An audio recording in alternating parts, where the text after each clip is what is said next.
Welcome to the Realizations Podcast. I'm Andrea Gordon, your host, and I'm excited to explore the world of real estate with you. In a world where perceptions often overshadow reality, Realizations seeks to redefine what it means to be a realtor. Join me as we peel back the layers of the industry, uncovering inspiring stories and celebrating the good in real estate. Whether you're a homeowner, a fellow realtor, or simply curious, this podcast is for you. Welcome to Realizations, where perceptions meet reality. Let's dive right in.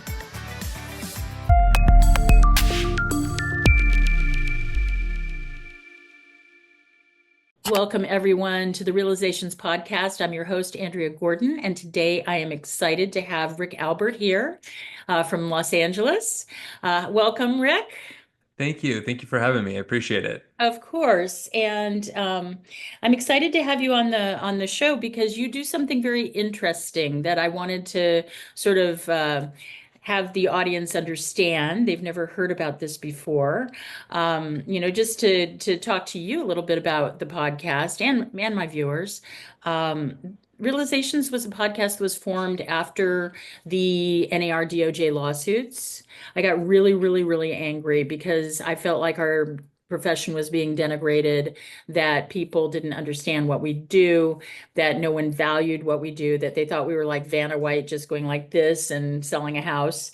Um, and so I decided that rather than being angry because that's not productive, I would create a podcast that educated the American public on the value of real estate agents and why it is we're important, why you can't just push a button and buy a property, why there's an enormous variety of things that we are involved with in a transaction, and also how important we are to the economies of varying cities that we're in, how we give back to the community, and all the numbers of vendors whose lives are completely dependent upon the work that we do in real estate.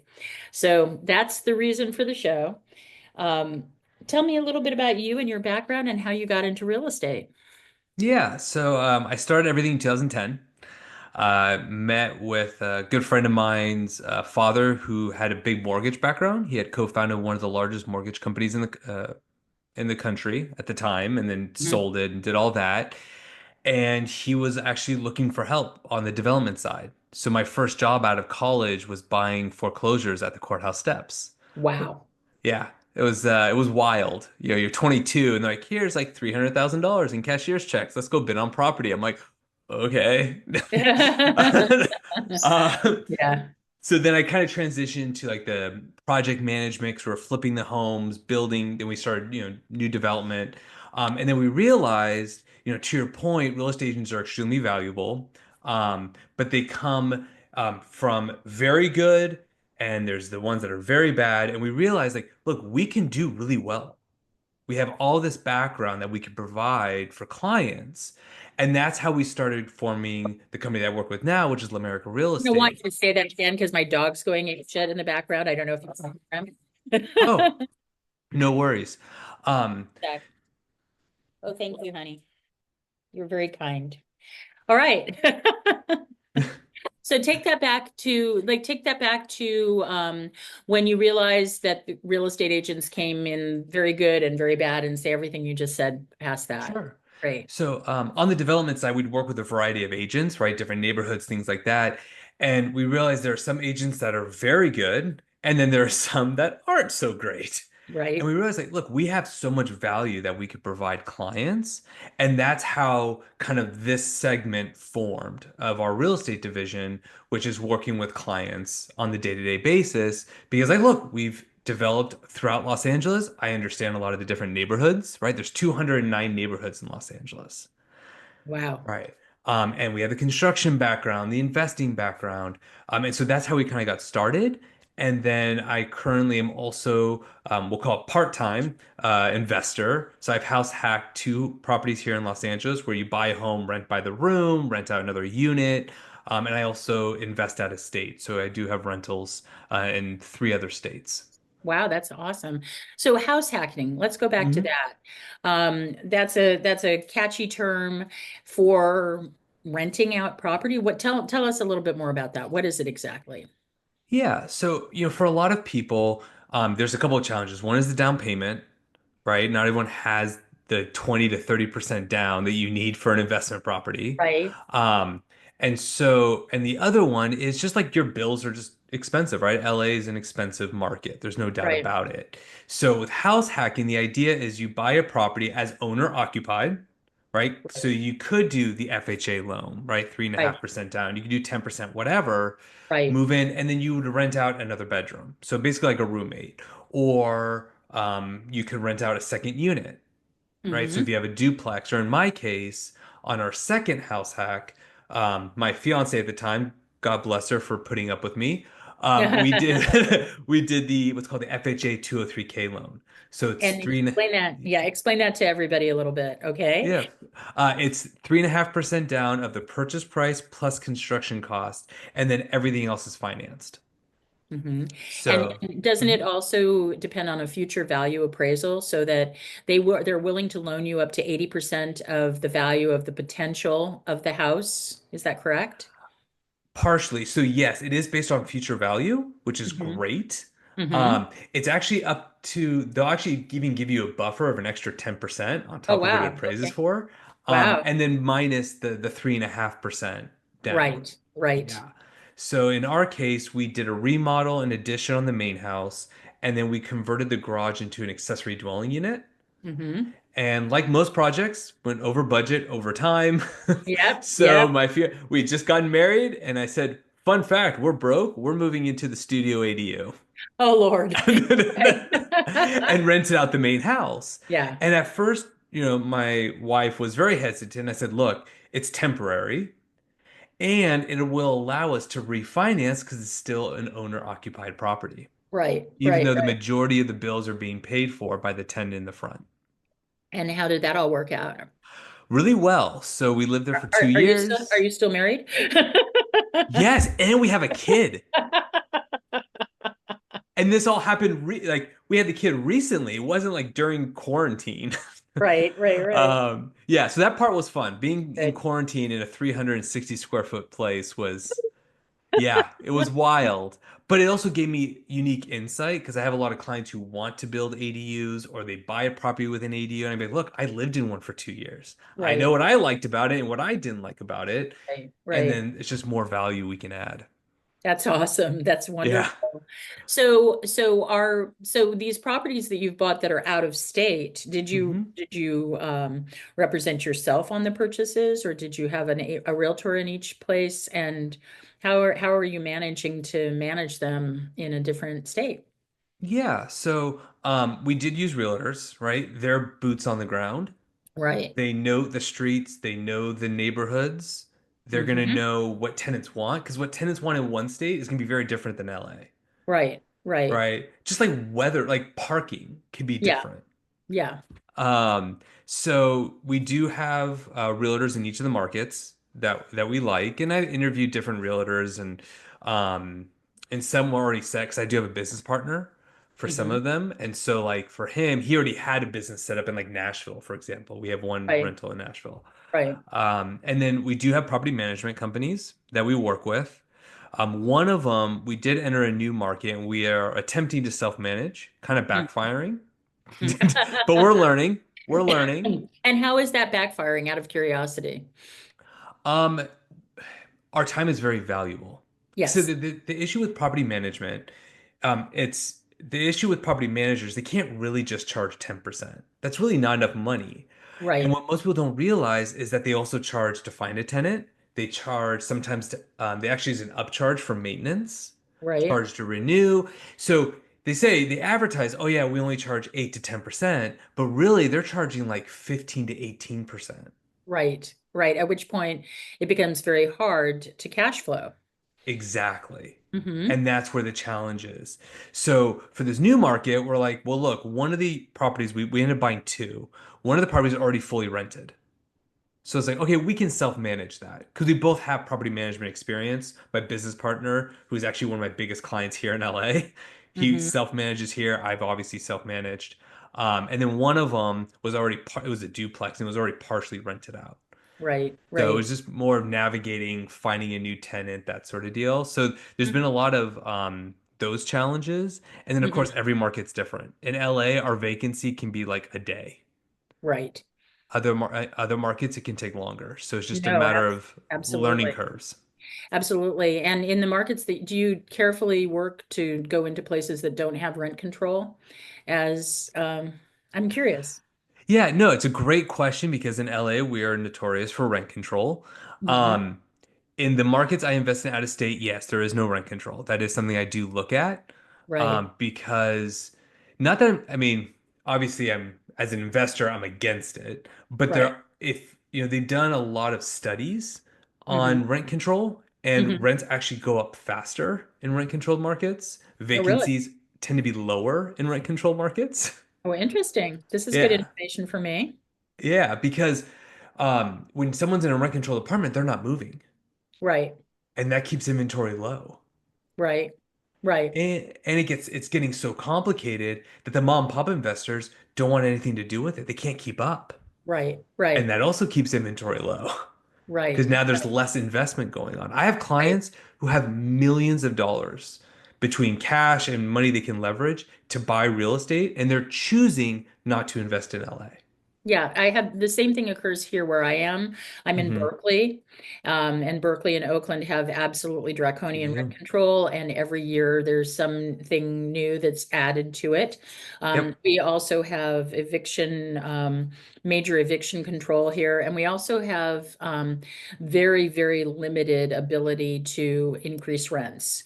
I don't know Yes. if it's the same in LA, but Same in LA. here it's cost of living increases. Uh, Hmm. and based on inflation. So, Yep. so Yep. you can have somebody who's paying $250 a month that is only subject to a, 1% increase per annum.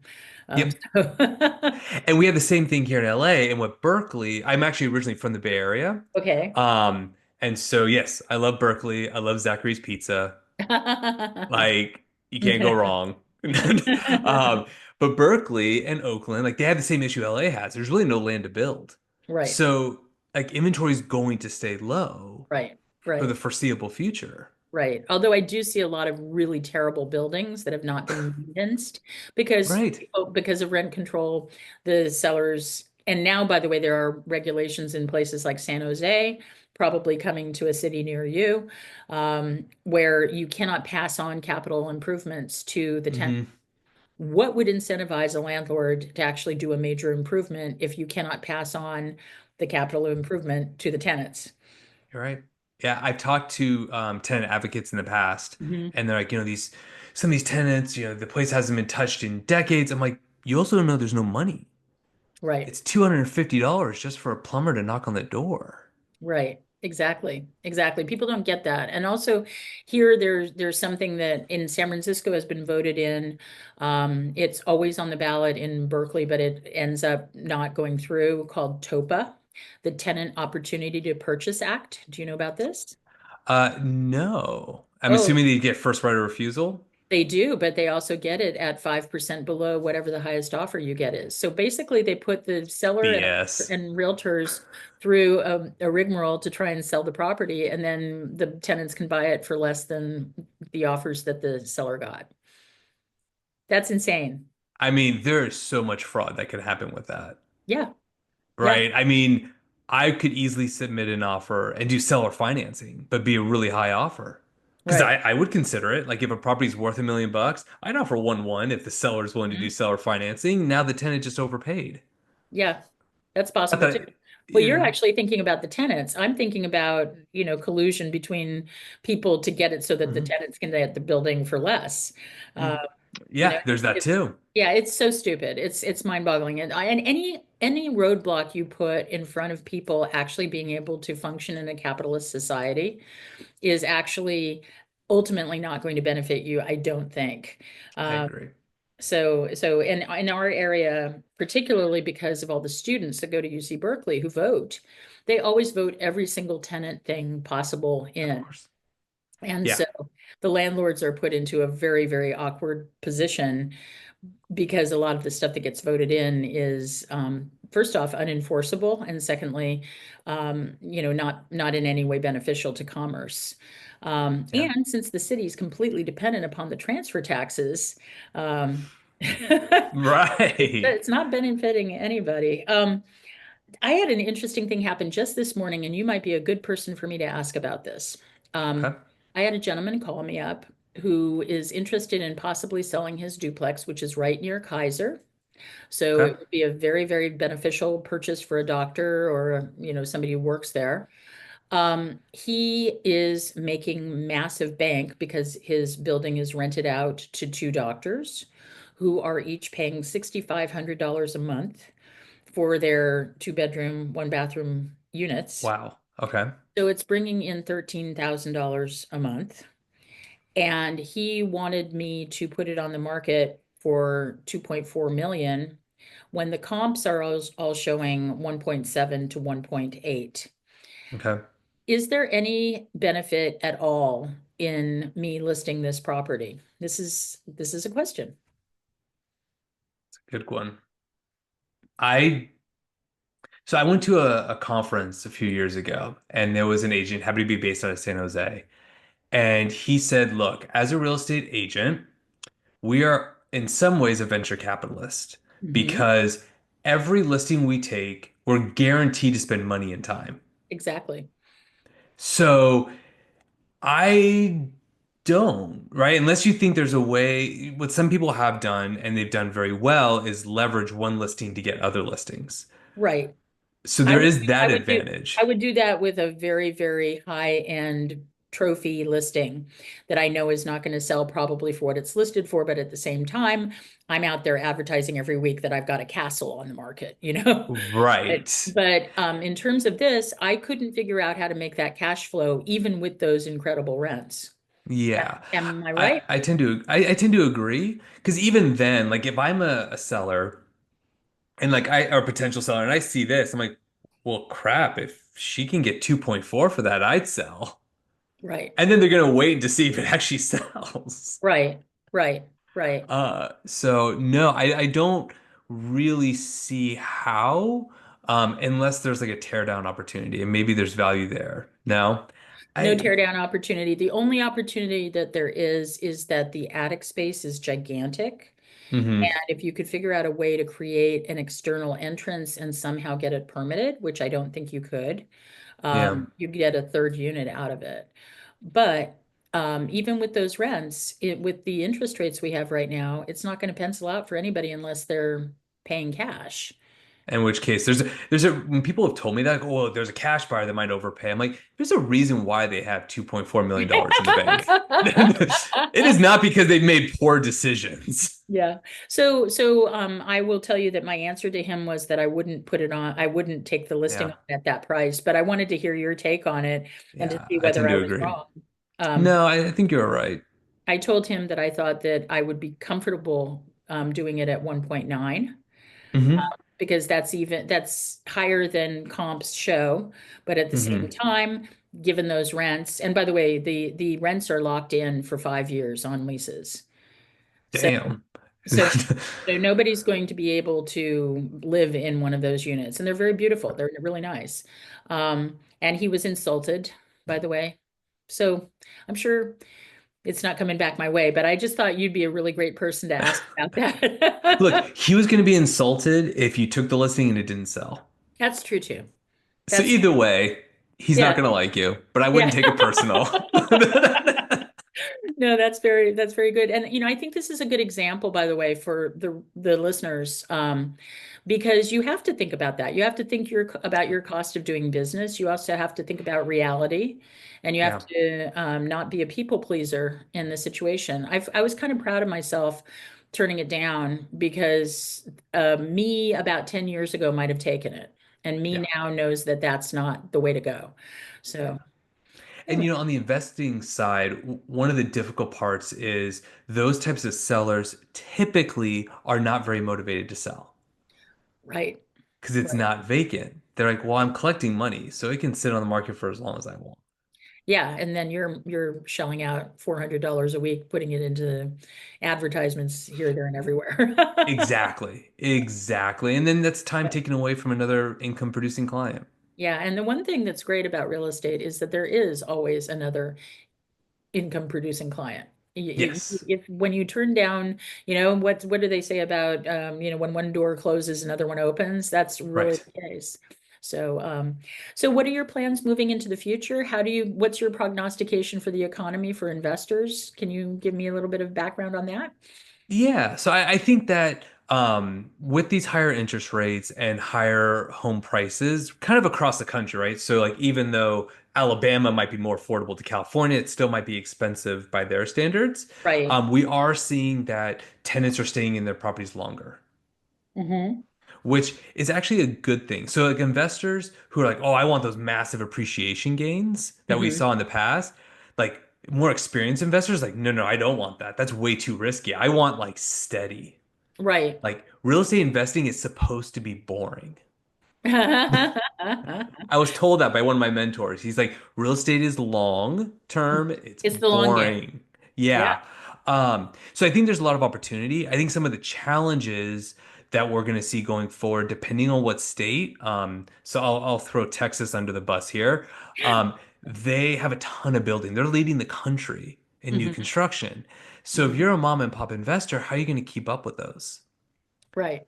You know, my business partner and I, we were actually looking at a property just outside Austin, and I feel horrible because like the realtor actually sent us the offer to sign, and right before we signed off on the offer to send out, we reran the numbers, and I was like, holy crap, there's a brand new apartment building Right. with a gym and like all these amenities. Like I All the can't compete with amenities. that Yeah.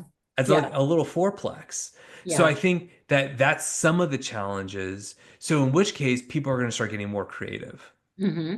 Hmm. right? It's And Mhm. describe that creativity. What would creativity look like in that situation?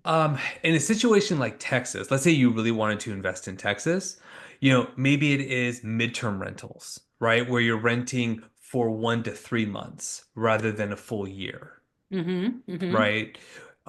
Maybe it is short-term rentals if the laws kind of, are okay with that area, or it Right. could be a hybrid.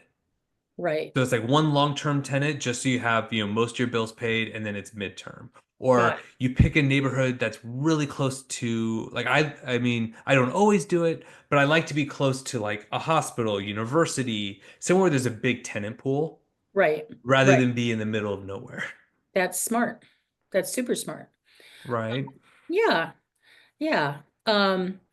So would you say that the bulk of your investing is going to be outside of the state of California moving forward? Um, for now, yes, primarily because of price point. Mm-hmm. Mm-hmm. Um, so I actually do want to invest more in California. And Mm-hmm. and that will be the case. I do. I mean, look, I'm gonna eventually move, and this will become a rental, Mm-hmm. right? Yep. My first house hack, I ended up selling and doing a 1031 exchange, and the deciding factor, funny enough, was because at the time LA still had an eviction moratorium in place. Right. So I was like, I keep putting in the perfect tenant, and the next day they say I'm gonna stop paying. I was actually Right. the city actually forced me to sell my condo. Yeah, no, it happened. It happened. I had a client in San Jose who had a 7 unit building. The Hmm. tenants all got together during the pandemic and decided not to pay rent and did not pay Yeah. rent for 2 years. Yep. And she ended up having to sell because she Right. couldn't afford to hold on to the building and then sold it at a loss, which was Yep. just terrible. It Caused is. 100% by tenants choosing not to fulfill their responsibility. And now landlords are getting smart. So when I vet tenants, I always look for their last two landlords. Hmm. If I can't get a hold of them, you're not getting the place. So these people Smart. who decide to stop paying are then going to move, and landlords are Mhm. going to be like, well, I need a landlord reference. And they're going to Right. be like, crap. That's very, very smart. I Yeah, I want to talk to you further. I have taken up a lot of your time today, it's and fine. you are really interesting. You're very, I very, appreciate that. very savvy investor, and I think that's marvelous. Where can people get a hold of you to get involved in the work that you do? Yeah, so I'm on. most major social media. I don't do the TikTok dances, but I am on TikTok. Hmm. At Rick B. Albert. So Instagram, all that. I do have also my own podcast called The Key to the City of Angels that I just recently launched. So we Wonderful. talk all things real estate, and then at times I try to do a focus on Los Angeles, Hmm. just so people can be informed, things like that. So those are some of the best ways to find me, YouTube Wonderful. and all that, and I'd be happy to help. Well, you have been a marvelous guest today, and I think our viewers have probably learned an awful lot from you. So thank you very, very much today. Thank you for having me. I appreciate it. All righty.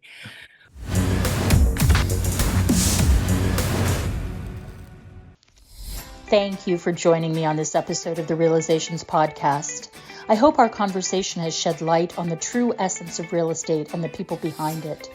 As we wrap up, I want to extend my gratitude to our listeners for their support and engagement.